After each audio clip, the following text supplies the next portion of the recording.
حي على الفلاح.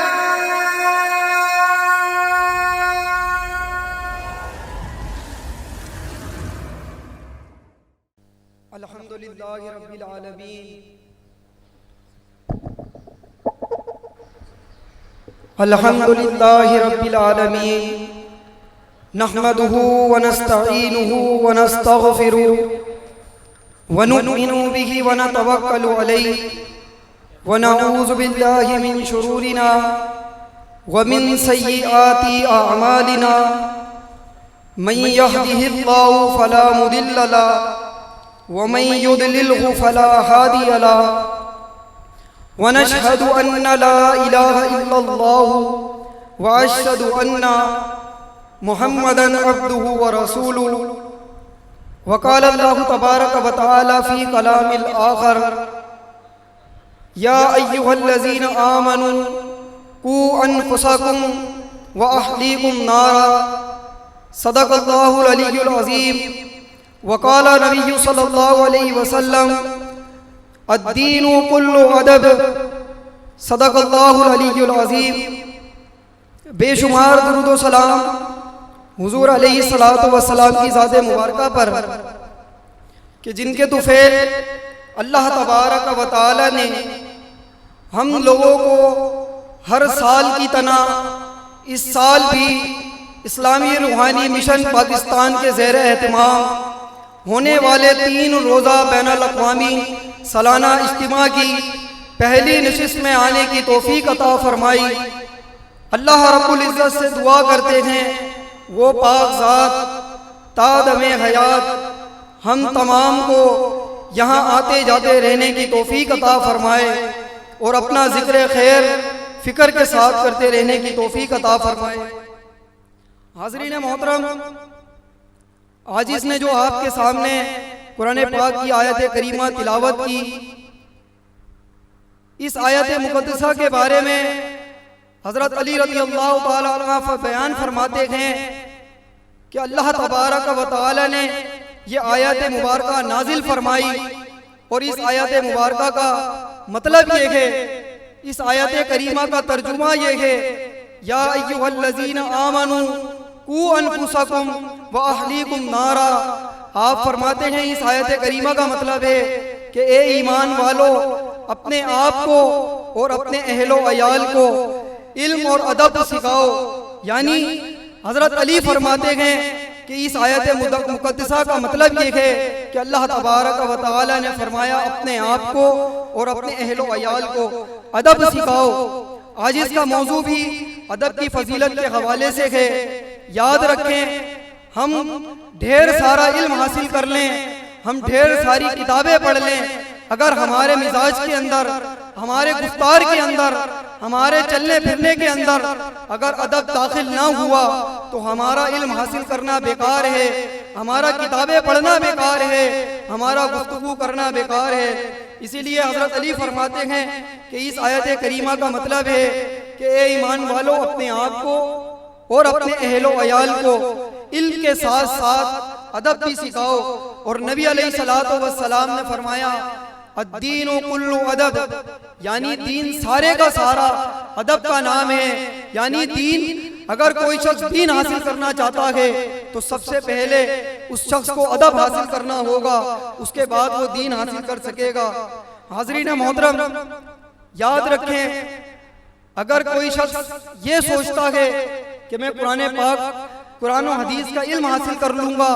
قرآن پاک کا علم حاصل کر کر میں اللہ اور اس کے رسول علیہ الصلوۃ والسلام کی محبت کو حاصل کر لوں گا، میں اللہ اور اس کے رسول علیہ الصلوۃ والسلام کا قرب حاصل کر لوں گا، تو یاد رکھیں یہ ایسے ممکن نہیں جب تک ہمارے اندر ادب پیدا نہ ہوگا، جب تک ہمیں ادب کرنا نہ آئے گا، جب تک یہ ممکن نہیں. ہاں، جس انسان نے قرآن و حدیث کے علم کے ساتھ ساتھ اس کا ادب بھی سیکھ لیا، اس کا ادب حاصل کر لیا، تو یہ شخص اللہ اور اس کے رسول علیہ الصلوۃ والسلام کی کامل محبت پا سکتا ہے، یہ اللہ اور اس کے رسول علیہ الصلوۃ والسلام کا قرب حاصل کر سکتا ہے. اسی لیے علامہ اقبال نے اسے ایک مصرے میں یوں بیان فرمایا: محبت کے قرینوں میں آپ فرماتے ہیں ادب پہلا کرینہ ہے محبت کے کرینوں میں، یعنی جس شخص نے علم حاصل کر، جس شخص نے ادب حاصل کر لیا اس نے سب کچھ حاصل کر لیا، اور جس نے ادب حاصل نہیں کیا اس نے کچھ حاصل نہیں کیا۔ جس انسان کے اندر ادب آ جاتا ہے، جس انسان کے اندر اس بات کا شعور آ جاتا ہے کہ میں نے کس طریقے سے کس محفل میں جانا ہے، میں نے کس محفل میں کس طریقے سے بیٹھنا ہے، کس طریقے سے گفتار کرنی ہے، کس طریقے سے بات کرنی ہے، جس انسان میں یہ آ جاتا ہے وہ انسان با نصیب کہلاتا ہے، بے ادب بے نصیب کہلاتا ہے۔ حاضرین محترم، معلوم چلا ہمیں سب سے پہلے علم کے ساتھ ساتھ سب سے پہلے جو چیز حاصل کرنی ہے وہ حاصل کرنا ہے، ہم نے ادب حاصل کرنا ہے۔ آپ قرآن پاک کا مطالعہ کریں، جب لوگ نبی علیہ الصلوۃ والسلام کے دربار پر تشریف لاتے تو نبی علیہ الصلوۃ والسلام کو لوگ نام سے مخاطب فرماتے، کوئی کچھ کہتا کوئی کچھ کہتا۔ اللہ تبارک و تعالیٰ کو یہ گوارا نہ ہوا کہ یہ نبی علیہ الصلوۃ والسلام کے در پر تشریف لائیں، حضور علیہ الصلوۃ والسلام کا نام لیں یا بے ادبی سے مخاطب کریں۔ علی دقاق فرماتے گئے اگر اس شخص کے اندر ادب نہیں، اس شخص کے اندر ہر عبادت کرنے کا کوئی ادب نہیں تو اس کی یہ عبادت بیکار ہے۔ آپ فرماتے ہیں انسان ادب کے ذریعے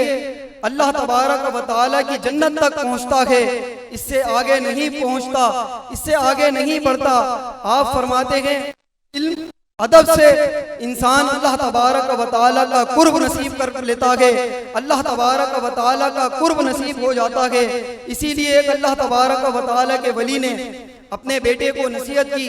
کہ اے میرے بیٹے، ادب کا ایک باب سیکھنا علم کے 70 باب سیکھنے سے زیادہ بہتر ہے۔ اور حدیث مبارکہ میں آتا ہے نبی علیہ الصلوۃ والسلام نے فرمایا تم میں سے کوئی شخص کوئی باپ اپنی اولاد کو ادب سکھائے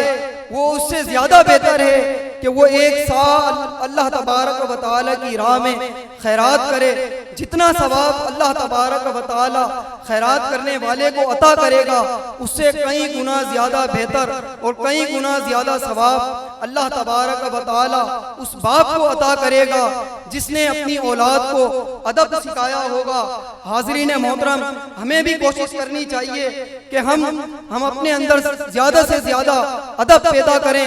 آج ہم اللہ تبارک و تعالیٰ کی عبادت کرتے ہیں، ہم نماز پڑھتے ہیں، ذکر و اذکار کرتے ہیں، کبھی ہم نے اس بات پر غور کیا کہ آیا جس طریقے سے اللہ تبارک و تعالیٰ ہم سے چاہتا ہے کہ ہم اللہ تبارک و تعالیٰ کی عبادت کریں، کیا ہم اس طریقے کی عبادت کر رہے ہیں؟ ہم نہیں کر رہے ہوتے، ہمیں یہی نہیں پتا ہم نے کون سی عبادت کس طریقے سے کرنی ہے، ہم نے اللہ تبارک و تعالیٰ کا ادب کیسے کرنا ہے، ہم نے نبی علیہ الصلوۃ والسلام کا ادب کیسے کرنا ہے۔ یاد رکھیں جب تک ہمارے اندر ادب نہیں آئے گا ہماری عبادتیں کرنا بیکار ہیں، ہمارے نوافل پڑھنا بیکار ہیں، ہمارا ذکر و اذکار کرنا بیکار ہے۔ تو سامعین محترم، ہمیں اس بات کا اہتمام کرنا چاہیے کہ جہاں ہم خود ادب سیکھیں وہاں اپنے اہل و عیال کو بھی ادب سیکھنے کی تلقین فرمائیں۔ اس کے علاوہ ادب کی فضیلت کے حوالے سے حضرت خضر علیہ السلام سے ایک اللہ تبارک و تعالیٰ کے ولی نے عرض کی کہ آپ مجھے کوئی دعا سکھا دیں، تو آپ نے فرمایا کہ تم اللہ تبارک و تعالیٰ سے یہ دعا کیا کرو کہ اے باری تعالیٰ مجھے ہر معاملے میں ادب سے کام لینے کی توفیق عطا فرما، مجھے ہر معاملے میں ادب کو ملوز خاطر رکھتے ہوئے اپنے معاملات ادا کرنے کی توفیق عطا فرما۔ حاضرین محترم، حسن ادب کیا ہے؟ آپ حضرت ابو علی دقاق فرماتے ہیں کہ حضرت ایوب علیہ الصلوۃ والسلام کو ایک مرض نے گھیر لیا، اس کی تکلیف اتنی تھی کہ آپ کے جسم کے تمام اعضاء اس تکلیف کی وجہ سے تڑپ رہے تھے۔ آپ نے اللہ تبارک و تعالیٰ سے فرمایا کہ اے باری تعالیٰ مجھے اس مرض نے آ گھیرا ہے، مجھے یہ مرض آ پہنچا ہے، آپ رحم فرمانے والے ہیں، آپ ارحم الراحمین ہیں، آپ لوگوں پر رحم فرمانے والے ہیں، آپ رحم فرمائیں۔ حضرت ابو علی دقاق فرماتے ہیں کہ اے لوگوں ادب تو دیکھو کہ آپ تکلیف کے اندر تڑپ رہے ہیں، تکلیف کی وجہ سے پورا جسم آپ کا تڑپ رہا ہے، لیکن آپ نے یہ گوارا نہ کیا کہ آپ اللہ تبارک و تعالیٰ سے یوں کہتے کہ باری تعالیٰ مجھ پر رحم فرما، مجھے اس تکلیف سے نجات فرما، مجھے اس تکلیف سے دور فرما دے۔ حاضرین محترم، اس طریقے سے یہ اللہ تبارک و تعالیٰ کے ولی اور انبیاء علیہ الصلوۃ والسلام اللہ تبارک و تعالیٰ کا ادب کیا کرتے تھے۔ جب انہوں نے ایسا ادب کیا پھر انہیں اللہ تبارک و تعالیٰ کا قرب نصیب ہوا۔ حاضرین محترم، ہمارا دنیا کا حال یہ ہے کہ جب ہم کسی صاحب ثروت یا کسی ایسے عہدے دار یا منصبدار شخص کے پاس جاتے ہیں جس کا ہمیں پتہ ہوتا ہے کہ جو ہم بات لے کر جا رہے ہیں یہ ہماری بات کو ایسے ایکسیپٹ نہیں کریں گے، یہ ہماری بات کو ایسے نہیں سنیں گے، ہم وہاں جانے سے پہلے وہاں کے تمام رولز کو ہم فالو کرتے ہیں، ہم وہاں جانے سے پہلے وہاں کی تمام باتیں یاد کرتے ہیں، ہم معلوم کرتے ہیں کہ ہمیں کس طریقے سے وہاں جانا ہے، کس طریقے سے کلام کرنا ہے، کس طریقے سے اپنی عرض پیش کرنی ہے۔ جب ہمیں یہ تمام باتیں معلوم ہوں، جب اب بھی اس کے بعد جب ہم اس افسر کے پاس یا اس صاحب ثروت کے پاس جاتے ہیں، یاد رکھیں اگر ہماری چال کے اندر اکڑ ہو، ہماری آنکھوں کے اندر تکبر ہو، ہمارے بولنے کے اندر تکبر ہو تو سننے والا ہماری بات کو نہیں سنتا، ہمیں ہماری بات بغیر سنے ہمیں لٹا دیتا ہے۔ تو نبی علیہ الصلوۃ والسلام نے فرمایا کہ جب بندہ اللہ تبارک و تعالیٰ کی عبادت کرتا ہے، جب بندہ نماز پڑھتا ہے تو اللہ تبارک و تعالیٰ فرشتے کو حکم دیتا ہے کہ اے فرشتے اس کی نماز کو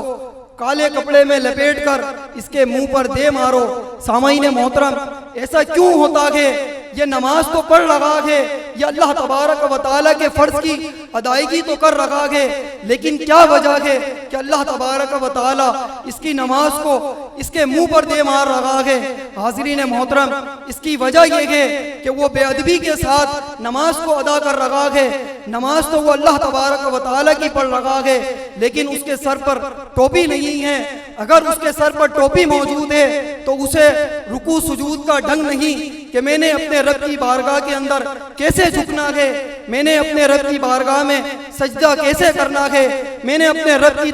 تعریف کیسے بیان کرنی ہے۔ حاضرین محترم، ہمیں بھی یہ کوشش کرنی چاہیے جب ہم اپنے رب کی بارگاہ میں کھڑے ہوں، ہم جب اپنے رب کی بارگاہ کے اندر عبادت کے لیے کھڑے ہوں تو ہمیں سب سے پہلے ادب کو ملوز خاطر رکھنا ہوگا، اس کے بعد ہم عبادت کر سکیں گے اور اسی کے بعد اللہ تبارک و تعالی ہماری عبادات کو قبول فرمائے گا۔ امام شافعی کے بارے میں آتا ہے، امام شافعی سے کسی نے پوچھا کہ حضرت آپ اپنے اندر ادب سیکھنے کی جستجو کتنی رکھتے ہیں، آپ کے اندر ادب حاصل کرنے کی کتنی تڑپ ہے؟ آپ فرماتے ہیں کہ مجھے معلوم چلے کہ کوئی شخص ادب کا ایک حرف سکھا رہا ہو اور